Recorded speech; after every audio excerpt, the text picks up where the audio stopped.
what the interests of people are and try to balance them, because that's what legislation should be all about. What you have to look at is how the light rail has transformed Charlotte. We always want to be out front showing what can be done. We govern best when more people have a voice.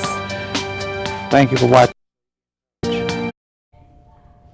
Good evening, ladies and gentlemen. Welcome to another exciting episode of the Paul Brown Show. This evening, my guest will be Teacher Cray. Would you like to be called that? Yes, of course. Teacher Cray. Teacher Hi, Cray. everyone. Hello to you. Thank you for coming on the show. Well, thank you for having me. It's a pleasure to be here. Tell the audience about yourself and describe some of your cultural background. Oh, let's see. Where do I start? So I'm told that I have a slight accent. Slight? Even though I think I sound very American. No, you have an accent. Let's see. So I was born in the Caribbean, Okay. in Antigua, and tiny small island. I joined my parents in New York City. I actually grew up in New York. From about the age of 8 years of age. I've been there. I went to school there, I think from 4th grade on up. Then I went to college in Vermont. Okay. Had a very sound educational beginning. Even in Antigua, my parents paid for, they paid, even though they were not as, wealthy as some other people, they were able to invest in my education. Okay. So I went to a private school in Antigua, a 7-day school. A 7-day Adventist school, and so from like pre-K, I guess you can say, through 3rd grade, I just had a really solid educational background. And I guess that kind of influenced who I am today, because I ended up becoming an educator and seeing the value in just making sure that children start off with a solid foundation. So went to college in Vermont, Middlebury College, and said, okay, there wasn't necessarily a teaching program. So I took some teaching courses, a lot of childhood development courses, and got my bachelor's in psychology. Okay. Then I went back to New York and I said, let me try my hand at substitute teaching. Then I was also on the fence on whether I wanted to work with children from a social work perspective, since I got my bachelor's in psychology, or if I wanted to work with them from the educational side. Okay.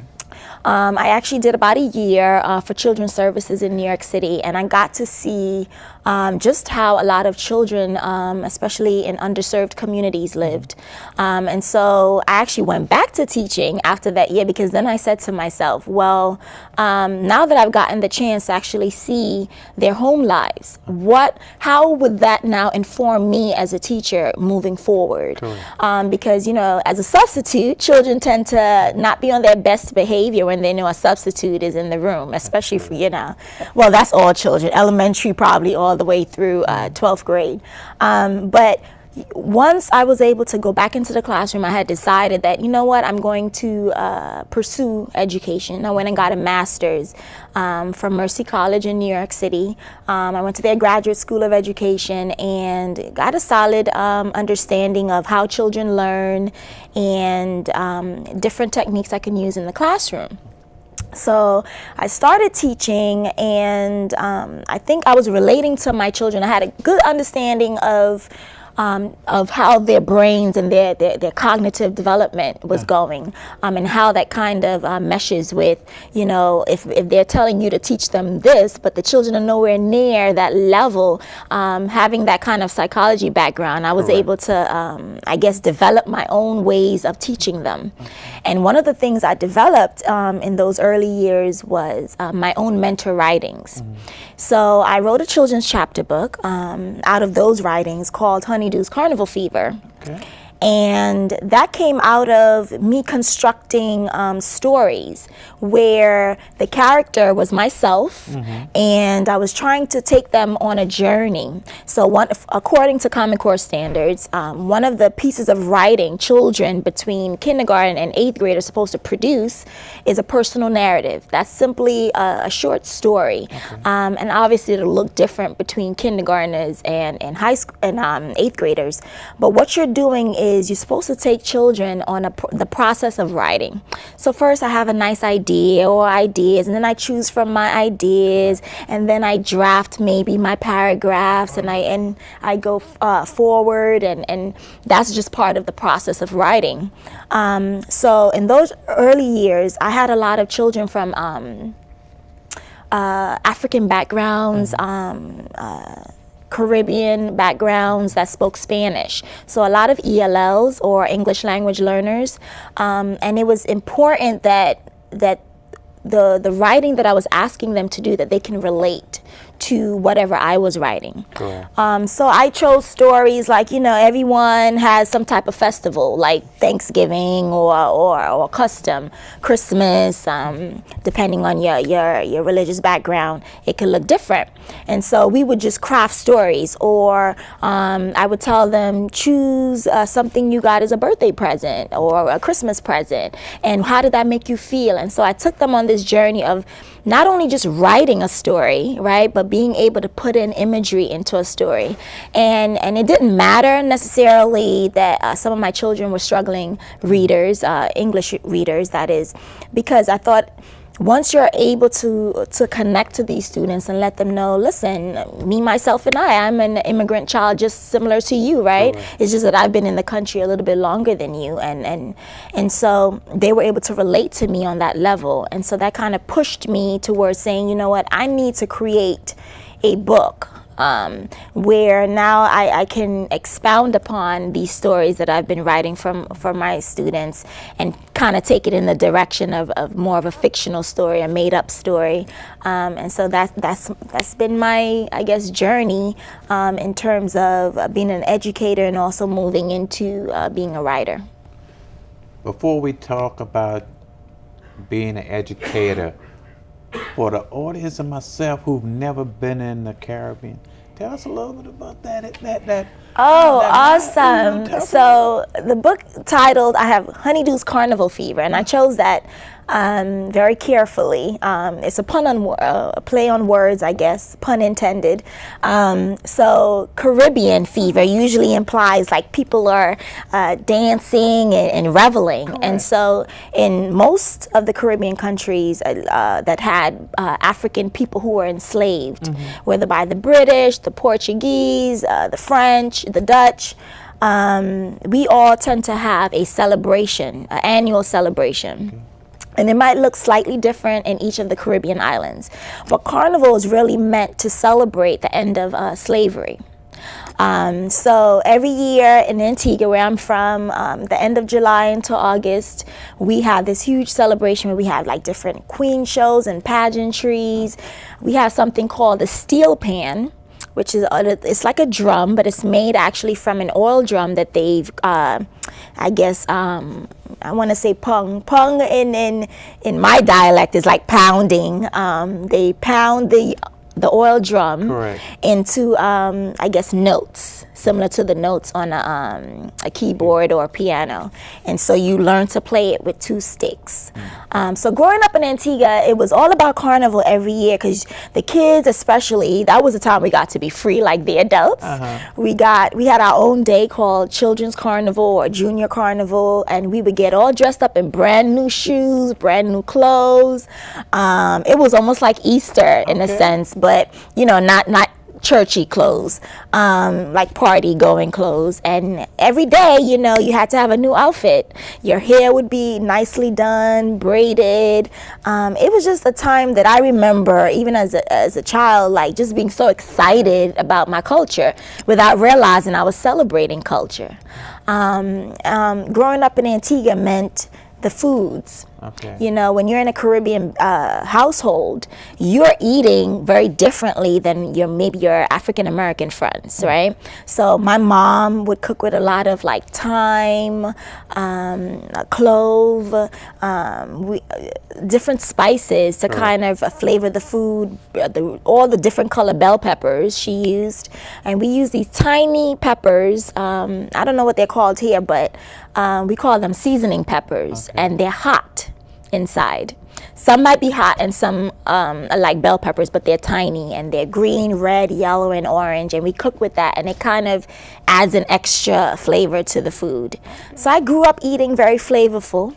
As an adult, I've been in America for over 30 years now, so I tend to cook more of the American foods or yeah, I do, but I use the same seasoning. So my American, if I make, let's say lasagna, my lasagna probably doesn't taste like your traditional lasagna. It has like garlic and thyme and all these other flavors in it.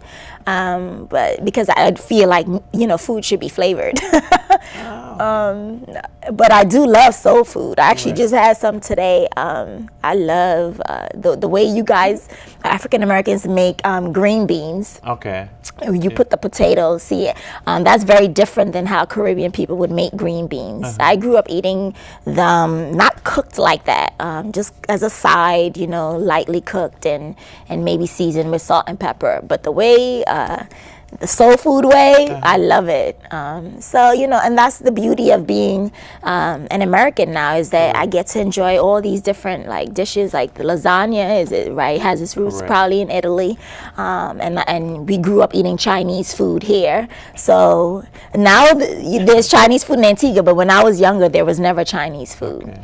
But coming to this country was like, it wasn't culture shock. It was more like, this is just different. And I embraced that difference, right?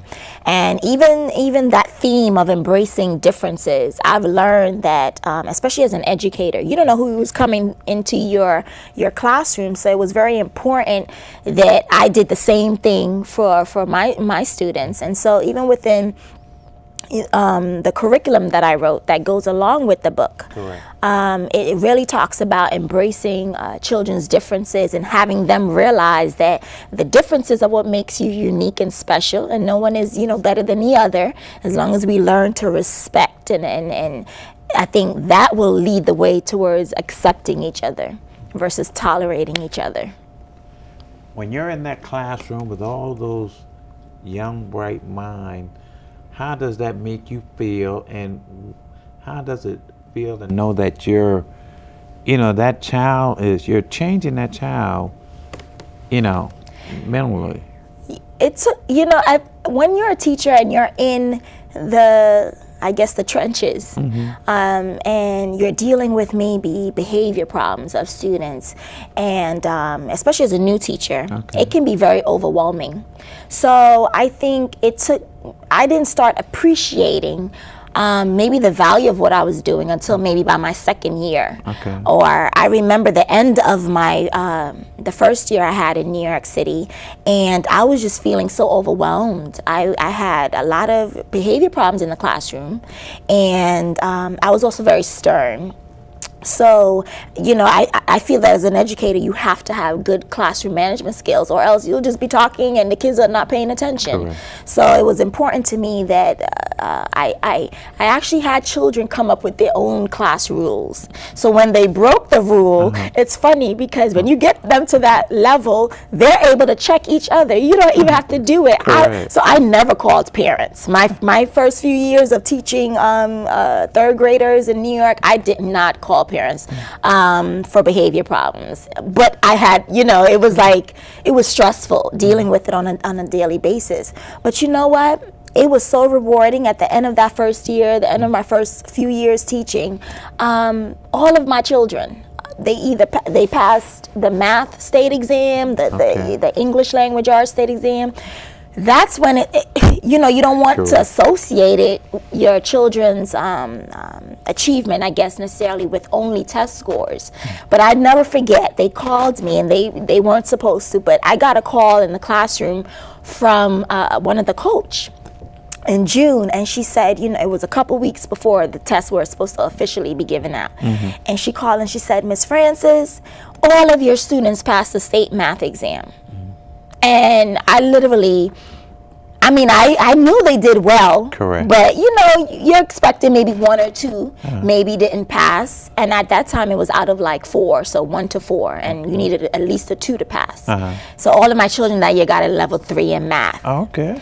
And even the ESL students. And so I looked at them, and I couldn't tell them necessarily, but I looked at them and I said, oh my gosh, you guys try me every single day, but I am so proud of you. And they all came and gave me a hug, and I'm there like tearing. And that's another thing, new teachers know you never cry in front of these children. Why not? I guess because it's like, you think it's a weak